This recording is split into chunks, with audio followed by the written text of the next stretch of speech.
আল্লাহ সুবহানাহু ওয়া তাআলা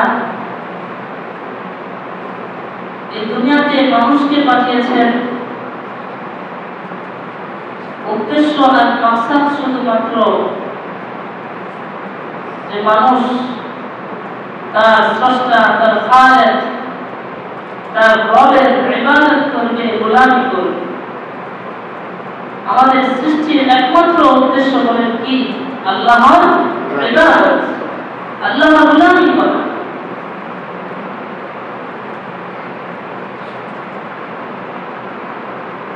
আর শুধু বাস্তবতা হলো দুনিয়ার শুরু থেকে আজ পর্যন্ত মানুষ সৃষ্টির মূল তথ্য আর মূল রহস্য উদ্দেশ্যের মাঝে সব সময় বেশিরভাগ মানুষ তাদের উদ্দেশ্যে সফল হওয়ার ক্ষেত্রে ব্যর্থ হয়েছে। অর্থাৎ সৃষ্টি হয়েছে আল্লাহর ইবাদতের জন্য, আর মানুষ ইবাদত করেছে, পূজা করেছে, সন্তুষ্টি হাসিলের উদ্দেশ্য নিয়েছে গায়রুল্লাহ তথা আল্লাহ ছাড়া অন্য কিছু। কথা বুঝাইতে পারলাম? আমাদের সৃষ্টি হয়েছে আল্লাহর ইবাদতের জন্য, কিন্তু আমরা বারংবার বেশিরভাগ মানুষ আল্লাহ ছাড়া গায়রুল্লাহর উপর ভরসা করে, আল্লাহ ছাড়া অন্য কিছুর উপরে আস্থা রাখে, ঈমান আনে, বিশ্বাস করে। ঠিক না বেশি? এখানে ইসলাম এবং অন্যান্য ইসলামের মাঝে পার্থক্য। ইসলাম বলে ইবাদতের জন্য একমাত্র আল্লাহ, আর অন্য ধর্মাবলম্বীরা বলে আল্লাহর সাথে অন্য অন্য মাবুদও আছে, ইবাদতের যোগ্য, উপাসনার যোগ্য অমুক তমুক আছে। কেউ গাছের পূজা করে, কেউ মূর্তির পূজা করে, কেউ সূর্যের পূজা করে, কেউ নিজের হাতে বানানো তৈরিকৃত কোনো বস্তুর পূজা করে। এখানেই আমাদের মৌলিক পার্থক্য, জান্নাতি আর জাহান্নামী হওয়া। যে আল্লাহর উপরে ঈমান এনেছে, আল্লাহর ইবাদত করে, সে ব্যক্তি জান্নাতি। আর যে ব্যক্তি আল্লাহ ছাড়া নিজের বানানো অথবা আল্লাহর অন্য কোনো মাখলুকের উপরে বিশ্বাস করেছে, ভালো মন্দের পার্থক্যকারী অন্য কোনো বস্তুকে সে মেনেছে, সেই ব্যক্তি হলো জাহান্নামী। এখানে হলো আমাদের মধ্যে এবং কাফের মুশরিকদের মধ্যে তফাৎ সৃষ্টিকারী, পার্থক্য সৃষ্টিকারী।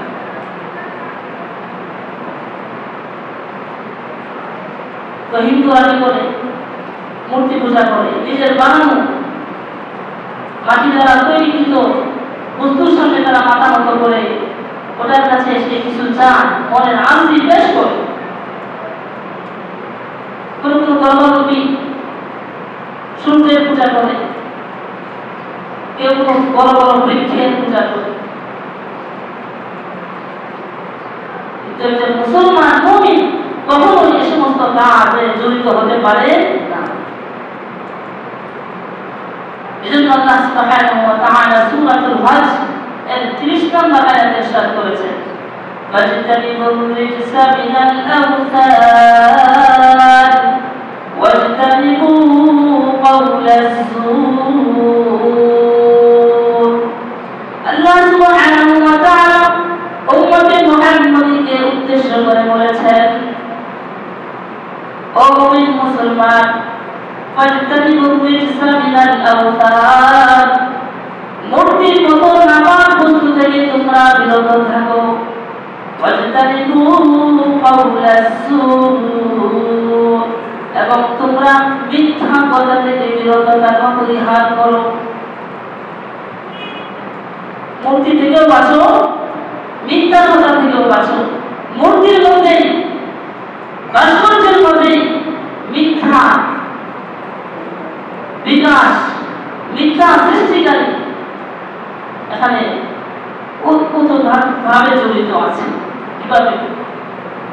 মূর্তি তৈরিকারী বলতেছে যে তোমরা তার ইবাদত করো, তোমরা তাকে সম্মান করো, তার কাছে যাও, এখান থেকে মিথ্যা আনতেছে কিভাবে? ওই মাটির তৈরিকৃত বস্তু আপনার কথা শুনতে পারবে? বলেন, কখনো শুনতে পারে? আপনার আবদার আরজি সে কখনো কবুল করতে পারে? কখনো পারে না। আপনি তার ইবাদত করতেছেন, সেই ইবাদতের যোগ্য সে কখনো হতে পারে না। এখানে মিথ্যা আছে। আর সমস্ত মিথ্যা উদ্দেশ্য এজন্য আল্লাহ তাআলা বলতেছেন ওয়াজতানিবু কাওলাল যুর, মূর্তিকে পূজা করার, মূর্তিকে সম্মান করার মধ্যে যে মিথ্যা আছে, এই মিথ্যা কথন থেকে তোমরা বিরত থাকো, পরিহার করো। আজকে আফসোসের ব্যাপার, তাদের মুশরিকরা তারা বুঝে না বুঝে সেগুলো করে। তাদের ক্ষেত্রে আমাদের কোনো কথা নাই, এই কাজের জন্যই তো তারা মুশরিক। মূর্তিকে সম্মান করা, ভাস্কর্য তৈরি করা, এই কাজের জন্যই তো তারা ইসলাম থেকে হারিয়ে গেছে। তাদের ব্যাপারে আমাদের কোনো কথা নাই। আজকে যদি আমি মুসলমান হয়ে কোনো ভাস্কর্যকে সম্মান করতে যাই, মূর্তি স্থাপনাকে আমি আমার দেশের জন্য, আমার কোনো ব্যক্তি বিশেষের সম্মানের বস্তু মনে করি, কারণ মনে করি, এর চেয়ে হতভাগা কবর করা মুসলমান আর আমাদের মতো নাই। আফসোস হয়ে যায়, এটাই হলো আফসোস। আজকে মুসলমান হয়ে কাফের মুশরিকদের, কাফের মুশরিক হওয়ার প্রধানতম যে কারণ, সেই কারণটাকে আমি নিজের মধ্যে গর্বিত কারণ মনে করছি, গর্ববোধ মনে করছি। এখানে আশ্চর্যের ব্যাপার।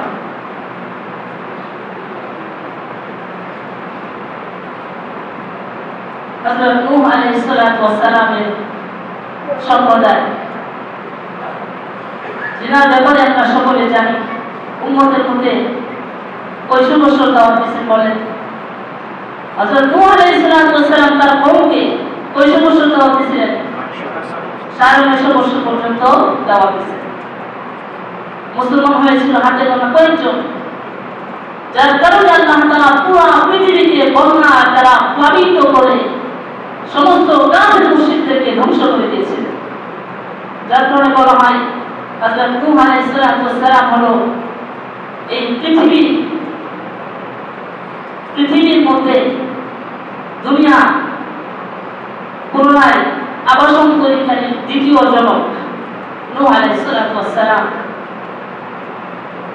শুধু মানুষ না, প্রতিটি মাখলুক প্রাণী সব ধ্বংস হয়ে গেছিল, শুধু এক জোড়া জোড়া করে বাকি ছিল। তাদের থেকে হইতে হইতে আবার দুনিয়া বিস্তার লাভ করেছে নূহ আলাইহিস সালাম। এই সেই নূহ, সূরা নূহ, একটি কোরআন কারীমের সূরার নাম সূরা নূহ।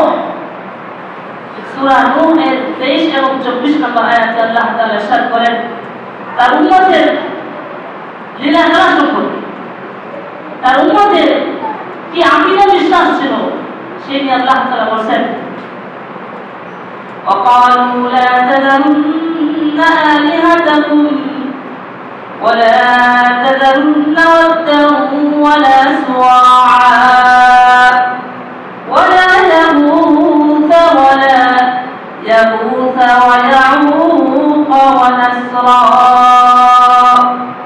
আল্লাহ সুবহানাহু ওয়া তাআলা হযরত নূহ আলাইহিস সালামের কওমের তার জীবনের দৃষ্টান্ত পেশ করে উম্মতকে বোঝাচ্ছেন যে তাদের কিছু লোক এই কথা বলতো লা তাদারুন্না আলিহাতাকুম, তোমরা তোমাদের রবের উপাস্যগুলোকে তোমরা ছেড়ে দিও না।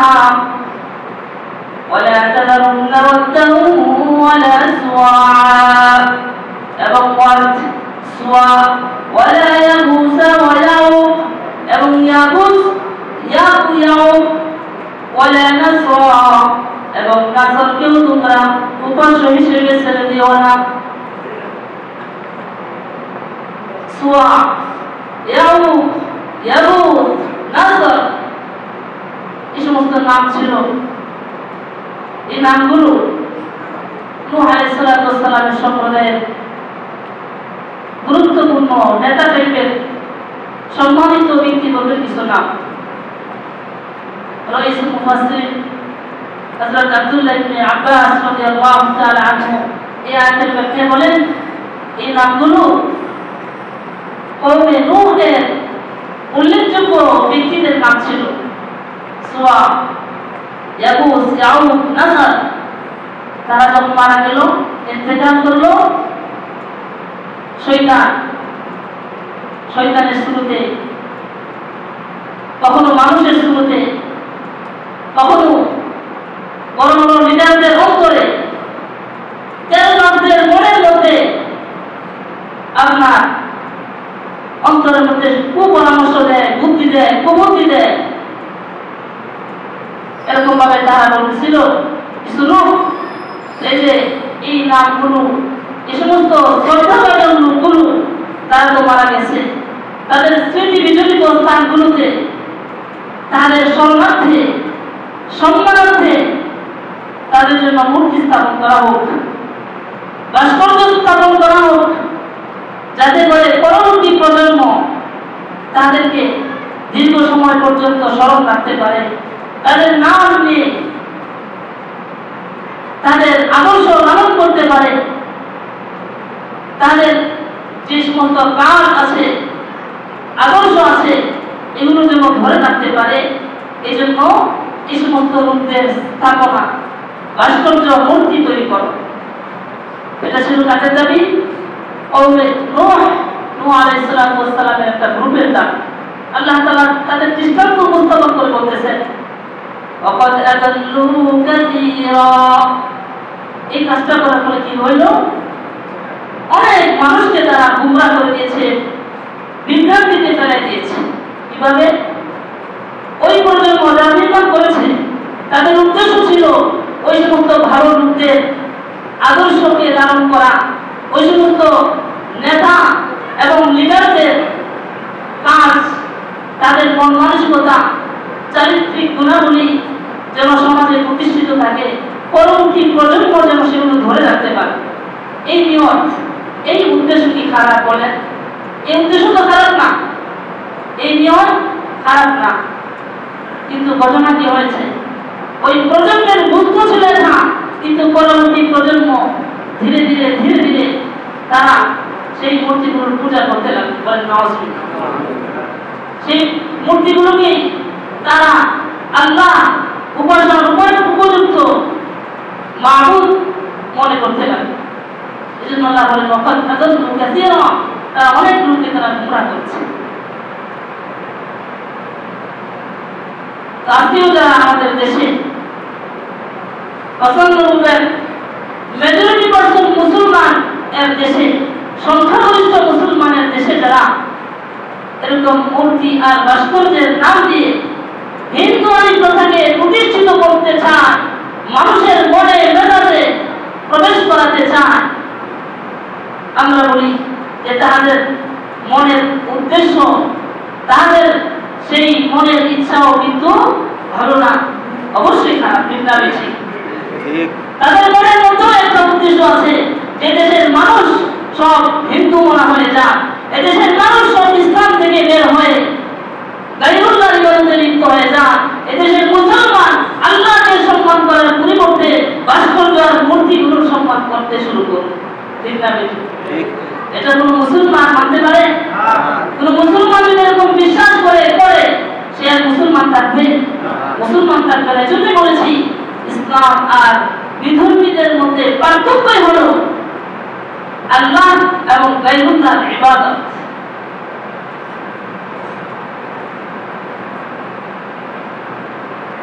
আশ্চর্যের ব্যাপার হলো, মুসলমান আজকে এই কাজটা, এই জঘন্যতম কঠিন কাজকে, জাহান্নামের কাজটাকে তারা বৈধ করতে খুব দৌড়ঝাঁপ শুরু করেছে।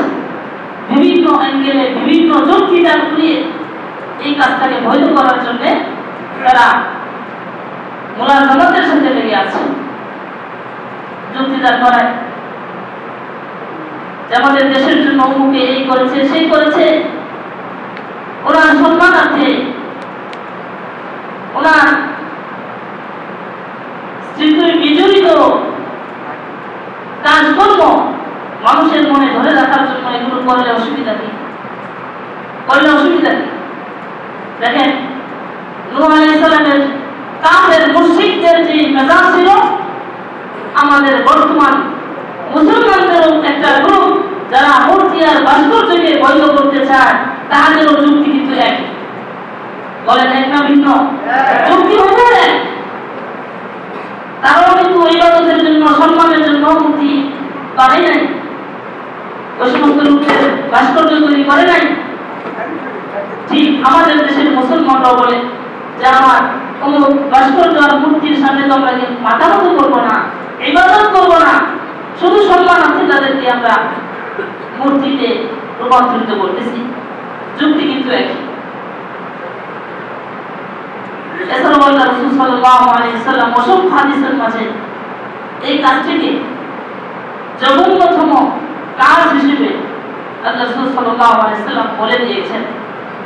আমরা সকলে জানি, বুখারী শরীফের হাদিসে এসেছে, আল্লাহ নবী সাল্লাল্লাহু আলাইহি ওয়াসাল্লাম বলেন,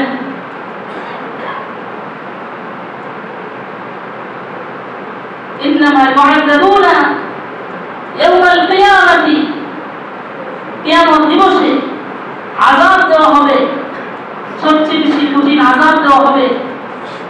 ইন্নামা আসহাবু হাযিহি আল-আওতান ইউআযাবুনা ইয়াওমাল কিয়ামা, এই সমস্ত ভাস্কর্য আর মূর্তি নির্মাতাদেরকে কিয়ামত দিবসে আযাব দেওয়া হবে, কঠিন আযাব দেওয়া হবে। ওয়াইকাল লাহুম আহইউ মা খালাকতুম, এবং তাদেরকে বলা হবে তোমরা যে প্রতিকৃতি সৃষ্টি করেছিলে, তোমরা যে মূর্তি আর ভাস্কর্য বানিয়েছিলে, সে সমস্ত মূর্তিগুলির মধ্যে তোমরা প্রাণ সঞ্চয় করো, প্রাণ দাও, আত্মা দাও। তুমি যে মূর্তি বানাইলা, তুমি যে একটা ভাস্কর্য বানাইলা, একটা জিনিসের আকার আকৃতি দিলা, এটার মধ্যে প্রাণ দাও। কি বলেন আপনারা? বলেন কি দিতে পারবে? সফল হবে? একজন মুসলমান রাসূলের এই বাণী শোনার পরেও সে কিভাবে কোন বস্তু, প্রাণীর প্রতিকৃতি সৃষ্টি করতে পারে, তৈরি করতে পারে? হিন্দুদের মতো ভাস্কর্য আর মূর্তি তৈরি করতে পারে, সেটা কখনো ভাবা যায় না। আল্লাহ রাসূল আরো বলেন, ইন্না শাদ্দান নাসি আযাবান ইয়াওমাল কিয়ামাতি আল মুসাফফিরুন, কিয়ামত দিবসে সবচেয়ে কঠিন আযাব দেওয়া হবে হলো ওই সমস্ত লোকদেরকে যারা কোন প্রাণীর আকার আকৃতি সৃষ্টি করেছে, কোন বস্তু যারা তৈরি করে, তাদেরকে সবচেয়ে কঠোর এবং কঠিন শাস্তি দেওয়া হবে। অসংখ্য অগণিত হাদিস যেখানে সুস্পষ্ট আল্লাহ রাসূল ঘোষণা দিয়েছেন মূর্তি, ভাস্কর্য ইসলামে কখনোই নাই।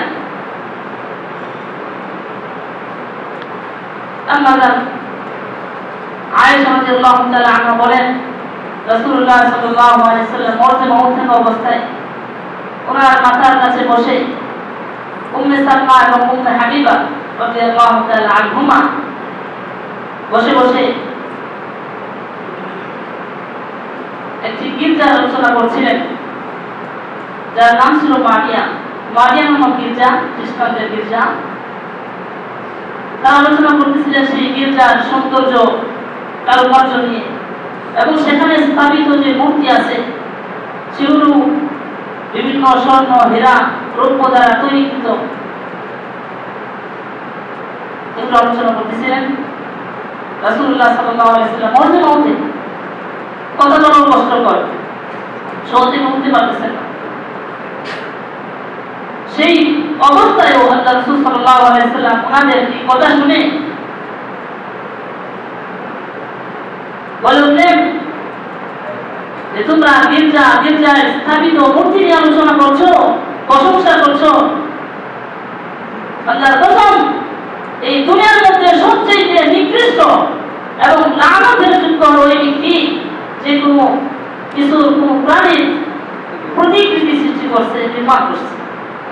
তাহলে প্রতিকৃতি সৃষ্টি করা, ভাস্কর্য, মূর্তি নির্মাণ করা, এটা দুনিয়ার মধ্যে সবচেয়ে নিকৃষ্ট কাজ। এই কথা কে বলেছেন? বলেন বিশ্বনবী মুহাম্মদুর রাসূলুল্লাহ। সবচেয়ে নিকৃষ্ট কাজ।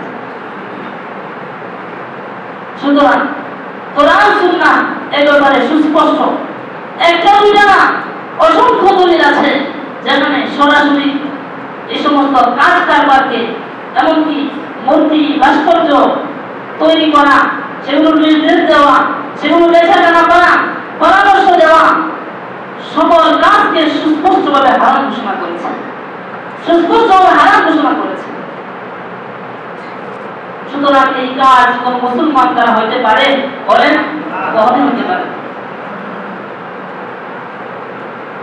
সম্প্রতি সময়ে আমাদের বাংলাদেশে বিভিন্ন জায়গায় জায়গায় মোড়ে মোড়ে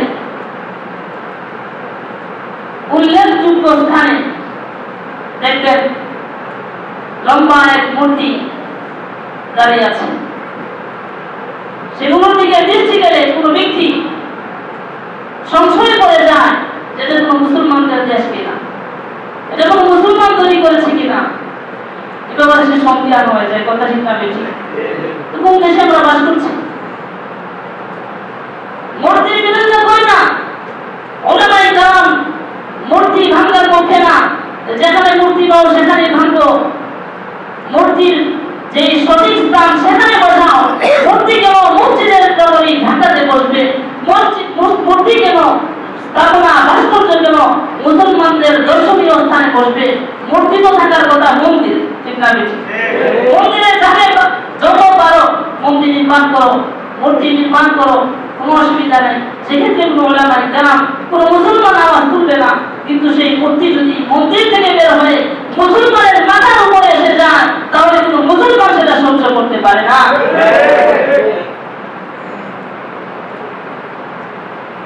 ওলামায়ে কেরাম সারা দেশে বিবৃতি দিচ্ছে, আন্দোলন করছে যে হিন্দুয়ানি প্রথা, মুশরিকি এই কৃষ্টি কালচার, এটা ইসলাম মুসলমান কখনো সহ্য করবে না। এগুলো যেগুলো নির্মাণ করা আছে দ্রুত অপসারণ করা, সরানোর ব্যবস্থা করেন। আর ভবিষ্যতে যেন কোনো জায়গায় এরকম মূর্তি ভাস্কর্য স্থাপনা করতে না পারা যায়, এজন্য ওলামায়ে কেরাম সর্বসাধারণকে, প্রতিটি মুসলমানকে পরিপূর্ণ সুচ্চার থাকার জন্য আহ্বান জানিয়েছে। আল্লামা জুনায়েদ বাবুনগরী দামাত বরকাতুহু দেশের লক্ষ কোটি ওলামা, জনসাধারণের হৃদয়ের স্পন্দন, আমাদের বিগত কয়েকদিন আগে ঘটিত হেফাজতে ইসলাম বাংলাদেশের নবনির্বাচিত আমির এবং আমাদের সমস্ত ওলামায়ে কেরামের মাথার মুকুট, মানুষ গড়ার কারিগর আল্লামা নূর হোসেন কাসিমি মহাসচিব, ওনাদের বর্তমানের সবচাইতে একটা চ্যালেঞ্জিং যে বক্তব্য এবং আন্দোলন আমাদের এখন, সেটা হলো যে এই সমস্ত হিন্দুয়ানি প্রথা আমাদের দেশে থাকা যাবে না।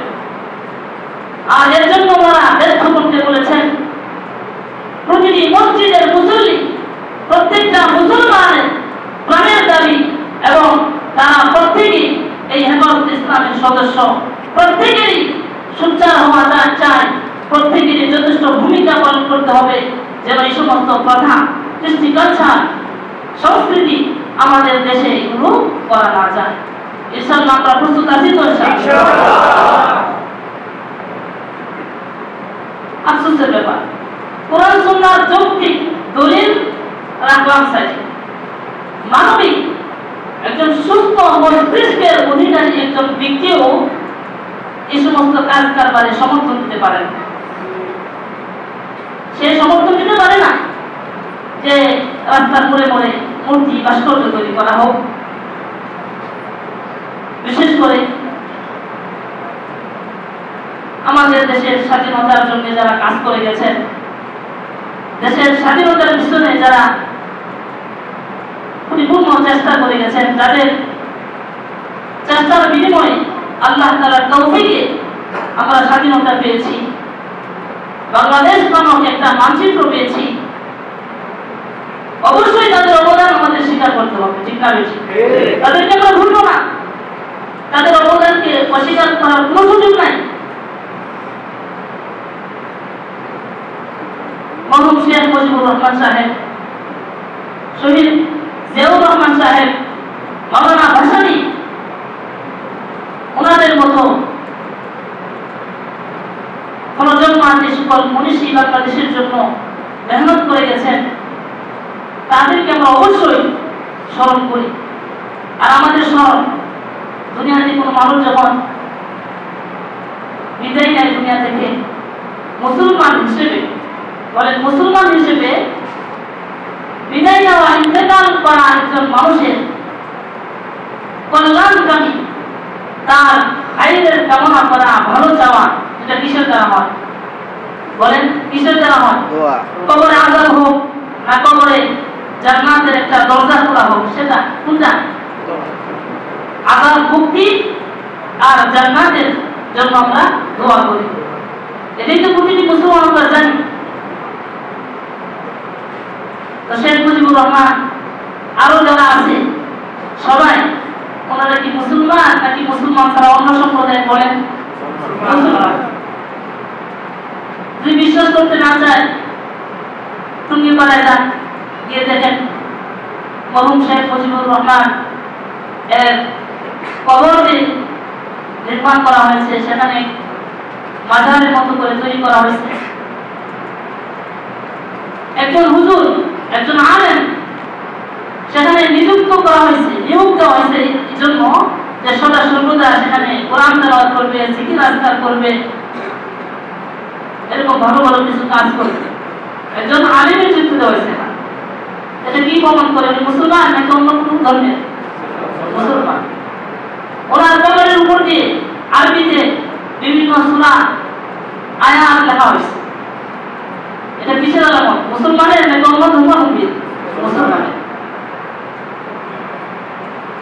তবে যদি মুসলমান হয়ে থাকে, তাহলে ওনার সম্মান মূর্তির মাঝে নাকি ওনার নামে কোনো মসজিদ মাদ্রাসা নির্মাণ করার মাঝে? বলেন, একজন বিবেকবান মানুষ, বুদ্ধিমান মানুষ, আমলমান মানুষ মাত্রই বুঝতে পারে, মাত্রই সে বলতে বাধ্য হবে একজন মুসলমানের কল্যাণকামী হবে কিসের দ্বারা? তার জন্য দোয়া দ্বারা, তার জন্য দোয়ার মাধ্যমে। আর দোয়া হবে কিসের দ্বারা? ভালো কাজের দ্বারা। দোয়া হবে তার নামে মসজিদ বানাও, তার নামে মাদ্রাসা তৈরি করো, তার নামে এতিমখানা তৈরি করো, তার নামে বিভিন্ন জায়গায় ছাউনি, যাত্রী ছাউনি তৈরি করো। এগুলো দ্বারা তার উপকার হবে, তার জন্য কল্যাণকামী হবে। আর যদি পরামর্শ দেয় যে মূর্তি বানাও, ভাস্কর্য বানাও, বুঝতে হবে সেটা হলো শেখ মুজিবুর রহমানের কল্যাণকামীরা তাকে জাহান্নামে পাঠানোর জন্য, তার কবরকে জাহান্নামের একটা টুকরা বানানোর জন্য সেটা তেলবাজ হিসেবে তার কাছে পরামর্শ দিতেছে। যারা সরকারের কাছে সমস্ত পরামর্শ দেয়, কুবুদ্ধি দেয়, সেটা হলো ইংলিশের নামে, ইংলিশের চেনা চামুন্ডা, যে তেলবাজের জন্য, কিছু পাওয়ার জন্য, দুনিয়াতে কিছু স্বার্থ হাসিলের জন্য এই কুবুদ্ধি দিতেছে। এজন্য সরকারের বোঝা উচিত, যারা শেখ মুজিবুর রহমানকে ভালোবাসে, মহব্বত করে, তাদের বোঝা উচিত প্রকৃতপক্ষে যদি ভালোবাসা আপনি দেখাইতে চান, তাহলে মূর্তি বানানোর মাধ্যমে না, ভাস্কর্য তৈরির মাধ্যমে না, তার নামে পারলে সূরা ফাতিহা তিনবার সূরা ইখলাস পাঠ করে, তার নামে পারলে একজন ইয়াতীমকে একবার খাবার খাওয়া, পারলে তার নামে একটা টেবিল, একটা মোটর তৈরি করে দেন কোন একটা পয়েন্টের মাঝে, যেখান থেকে মানুষের পানি পান করে অন্তরের প্রশান্তি পাবে। একটা যাত্রী ছাউনি তৈরি করেন, যেখানে মুসাফিররা সেখানে বসে একটু আরাম পাবে, মন থেকে দোয়া লিখে দেন শেখ মুজিবুর রহমান এর সাথে তার নামে লিখে দেন, সেখানে তার নামে কল্যাণকামী। এই জন্য শেখ মুজিবুর রহমান সহ, শহীদ জিয়াউর রহমান সহ দেশের জন্য যারা ঘাম ঝরিয়েছেন, দেশের জন্য কিছু করে গেছেন, সামান্য থেকে সামান্য অবদান যা হয়েছে, প্রত্যেকের জন্যই সবচেয়ে বেশি মহব্বতের অধিকারী এদেশের ওলামায়ে কেরাম। স্বাধীনতা রক্ষাকারী, এই জাতির জন্য, দেশের জন্য কল্যাণকারী সবচেয়ে বেশি ওলামায়ে কেরাম। এই জন্য মাননীয় প্রধানমন্ত্রীকে বলবো, ওলামায়ে কেরামের দাবি অযৌক্তিক না। ওলামায়ে কেরামের দাবি আপনার বাবার অসম্মানের জন্য নয়, ওলামায়ে কেরাম আপনার বিরুদ্ধে নয়, কাউকে বসানোর জন্য নয়, কাউকে আসন থেকে নামানোর জন্য নয়। এই কথা মুরব্বীরা কেমন বলছেন, আমাদের মুরব্বীরা বলতেছেন এবং নির্দেশ দিয়েছেন প্রতিটি মুসলমানের কানে অন্তরে যেন এই খবরগুলো পৌঁছে যায়। এই জন্য মোহতারাম হাজিরিন, ভাস্কর্য তৈরি করা এটা কোনো মুসলমানের পক্ষে সম্ভব না, কোনো মুসলমান মানতেও পারে।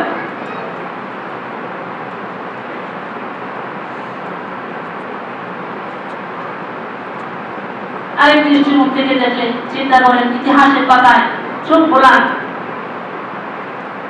পৃথিবীর মধ্যে যে সমস্ত নবী রাসূল আসছিলেন, যাদের বিরুদ্ধে আসছিলেন, হযরত ইব্রাহিম আলাইহিস সালাম কোন কাজের বিরুদ্ধে আসছিলেন? নমরুদের বিরুদ্ধে। নমরুদের মিশন ছিল যে তোমরা আমাকে খোদা মানো, আমার যে প্রতিকৃতি আছে, আমার আকৃতির যে সকল মূর্তি আছে সেগুলোকে তোমরা চিন্তা করো, সেগুলোকে দেশের হত্যা করতে মানো, দেশের কল্যাণ উন্নয়নের উৎস মানো। এটা ছিল তার নমরুদের। হযরত মূসা আলাইহিস সালাম এসেছিলেন ফেরাউনের বিরুদ্ধে, সেই ফেরাউনের একই দাবি। এরকম প্রতিটি নবী রাসূল দুনিয়াতে আগমন করেছিলেন এই ভাস্কর্য আর মূর্তির বিরুদ্ধে। প্রত্যেক জমানায় সেই বাদশা ছিল জালেম, সেই বাদশা ছিল এক আল্লাহ থেকে ফিরিয়ে মানুষকে তার দিকে ধাবিত করতে। প্রত্যেক বাদশার কাজ ছিল তার নিজের প্রতিকৃতি বিভিন্ন মোড়ে মোড়ে টানিয়ে দিয়ে মানুষকে সেগুলো ইবাদত করতে বাধ্য করা। সকল বাদশার কাজ ছিল এটা। সুতরাং আমাদের বুঝে আসে না, একজন মুসলমান হয়ে আমাদের দেশের হত্যাকর্তা যারা আছে তারা আবার যার নামে মূর্তি স্থাপন করতে চাচ্ছে, তিনিও মুসলমান। আমরা বুঝতে পারি না যে মূর্তি আর ভাস্কর্য স্থাপনের দ্বারা আপনি কি হইতে চান, সেটা ভাববার বিষয়।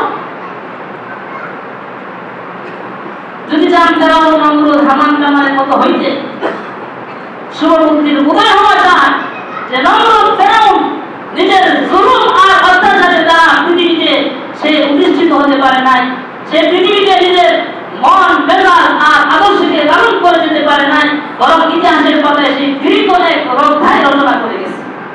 সুতরাং প্রবৃত্তি যদি এই সমস্ত খারাপ কাজের দ্বারা আপনার মূর্তি আর ভাস্কর্য স্থাপনের দ্বারা ভিন্ন কোনো নিয়ত করে থাকে, আমরা বলতে চাই মুসলমান হিসেবে আল্লাহর কসম করে বলতে চাই ওই সমস্ত লোকদের আদর্শ লালন এই দেশে হবে না, হবে না, বরং তাদের পরিণতি নমরুদ আর ফেরাউনের মতো হবে। এজন্য আমরা কল্যাণকামী হয়ে এই সমস্ত কথা বলতেছি, কারোর উপরে কোনো বিদ্বেষ নিয়ে না, তার উপরে কোনো হিংসাত্মক মনোভাব নিয়ে উলামায়ে কেরাম কথা বলেন না। আমরা আল্লাহর জন্যই কাউকে ভালোবাসি, আল্লাহর জন্যই কাউকে আমাদের অন্তর থেকে ছুঁড়ে ফেলে দেয়। যে আল্লাহর প্রতি আছে, আল্লাহর কাজ করে যাচ্ছে, তার সঙ্গে মুসলমান আছে, আমরা আছি। আর যে ব্যক্তি আল্লাহর জন্য করে না, গায়রুল্লাহর জন্য কিছু করতে চায়, আমরা তার সাথে নাই। যাই হোক, আজকে ব্যক্তি বিশেষ, রাজনৈতিক ব্যক্তি বিশেষ কেন, আজকে যদি বলেন শাহজালাল রহমতুল্লাহ আলাইহি নামে এয়ারপোর্ট নাম দেওয়া হয়েছে, আপনারা জানেন। যদি বলেন সেই শাহজালাল ইয়ামানি রহমতুল্লাহ নামে একটা ভাস্কর্য তৈরি করা হোক, যদি বলেন বাংলাদেশের স্বাধীনতার জন্য অনেক ভূমিকা রেখেছেন মওলানা ভাসানী, সেই মওলানা ভাসানীর একটা ভাস্কর্য তৈরি করা হোক, যদি বলেন আমাদের হেফাজতে ইসলামের আমির সদ্য প্রয়াত আল্লামা আহমদ শফির নামে একটা ভাস্কর্য তৈরি করা হোক, তাও আবার বাইতুল মুকাররমের সামনে রাখা হোক, উলামায়ে কেরাম জনসাধারণ মুসলমান কখনো সেটা মেনে নিতে পারবে না। সেজন্য কোনো ব্যক্তি বিশেষের উপরে চিন্তা করে আমরা এর জন্য বলি না, যেই হোক যার জন্যই হোক, এটা নিষেধ নিষেধই, হারাম হারামই, কখনো হালাল হতে পারে না। এই জন্য ওই সমস্ত বিষয়ের মধ্যে সোচ্চার হওয়া চাই, আমাদের জ্ঞান বৃদ্ধি করা চাই, বোঝা উচিত মনের কথা আমাদের বোঝা উচিত। এখানে অনেকে আছেন, সারা দেশে এখন অনেকে এমন আছে যে সঠিক জিনিসটা বুঝে দিকে, কিন্তু মুখ দিয়ে বলতে হয় আরেকটা, ঠিক না বেশি? সঠিক জিনিস বোঝার ক্ষমতা আছে কিন্তু করে আরেকটা। এই জন্য আমরা চাই যে মনে যেটা বুঝছেন সঠিক জিনিস অবশ্যই বুঝবেন, বুঝার পার্থক্য জ্ঞান আল্লাহ তাআলা দিয়েছেন, সেই জ্ঞান অনুযায়ী সবার আমল করতে হবে, সেই জ্ঞান অনুযায়ী চলতে হবে। ইনশাআল্লাহ পারবো তো আমরা এইসব বিষয়ে শুনতে ইনশাআল্লাহ। আর কিছু বিষয় আপনাদেরকে বলতে চাই। আজকে খুব সূক্ষ্মভাবে মুসলমানদের ঈমান আমলকে নষ্ট করার জন্য বাতিল দলগুলো খুব ভালোভাবে লাগছে। এই জন্য দেখবেন আপনি বাজারে যাবেন আপনার শিশুর খেলনার জন্য, সেখানেও এমন কোনো খেলনা নাই যেখানে কোনো মূর্তি, কোনো বস্তু, কোনো প্রাণীর কুটির ছবি দিয়ে সেটা তৈরি করা হয়। প্রতিটা খেলনার বস্তুর মধ্যে কোনো না কোনো প্রাণীর কি আছে, কুটির ছবি আছে। কি আশ্চর্য কথা! আজকে আল্লাহ তাআলা বেগুনা থেকে দাবিত হওয়ার অনেক মাধ্যম আমাদের মাঝে আছে, আর আল্লাহর নাম বিশ্বনবী মুহাম্মদুর রাসূলুল্লাহ সাল্লাল্লাহু আলাইহি ওয়াসাল্লামের নামকে জুতার নিচে লাগাইছে। বলে নাউযুবিল্লাহ। জুতো, মুজু, তারপরে বিভিন্ন অনেক এরকম সরঞ্জামাদি আছে, আসবাব সামান আছে যেগুলোকে আমরা সম্মান করি না, পায়ের নিচে থাকে, অসম্মান করে থাকি বা খেয়াল রাখি না। এই সমস্ত বিষয়ের বস্তুগুলোর মধ্যে আল্লাহর নাম লাগিয়ে দিচ্ছে, রাসূলের নাম লাগিয়ে দিচ্ছে। আর মূর্তিগুলো যেগুলোকে সাজায় রাখার জিনিস, দেখার জিনিস, ওই সমস্ত বস্তুগুলোর মধ্যে মূর্তি টানা দিচ্ছে, এটার ছবি সেটার ছবি টানিয়ে দিচ্ছে, লাগাই দিচ্ছে। আমাদের জনসাধারণের জন্য বলতে চাই, আমাদের উচিত এই সমস্ত জিনিসকে পরিহার করা। বাঁচা খুব মুশকিল, বাঁচা খুব মুশকিল, খুব কষ্ট, খুব কঠিন। এরপরও যতটুকু পারা যায় পরিপূর্ণ চেষ্টা করে সেখান থেকে বাঁচতে হবে, এই মূর্তি থেকে বাঁচতে হবে। ঘরের মধ্যে কোনো ছবি থাকলে, কোনো মূর্তি থাকলে সেই ঘরে রহমতের ফেরেশতা আসে না, প্রবেশ করে না, রহমত আসে না। সুতরাং আমাদেরকে এই সমস্ত জিনিস প্রয়োগ করা থেকেও ভেবে চিন্তে করে, বুঝে শুনে, দেখে শুনে আমরা প্রয়োগ করব। আল্লাহ তাআলা আমাদেরকে তৌফিক দান করেন। আল্লাহ তাআলা আমাদেরকে সঠিক সমাজ, কোরআন সুন্নাহর আলোকে নিজের জীবনকে পরিচালনা করার মতো তৌফিক দান করেন। ওয়া আখিরু দাওয়ানা আলহামদুলিল্লাহি রাব্বিল আলামিন।